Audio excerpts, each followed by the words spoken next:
Welcome to the Salmon Runs YouTube. Enjoy the video. You start by preparing the file and app. Make sure Alight Motion is installed, note the app version, and backup current projects. Then place the text XML in device storage or cloud so the app can access it. Open Alight Motion, go to Projects, choose Import, and select the XML. This immediately brings layers and assets into a new project.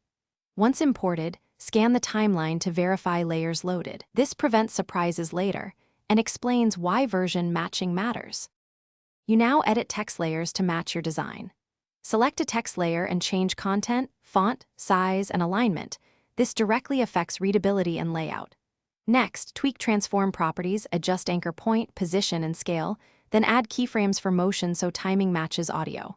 After that, refine visual effects like color, stroke, shadow, and blending modes. Make small tweaks and preview. Once done, smooth motion with easing curves and grouping. This keeps animations consistent and simplifies future edits. You finish by setting export parameters, resolution, frame rate, and codec according to where you'll publish. Preview the project, then render to a file and test playback on the target device to ensure text looks correct.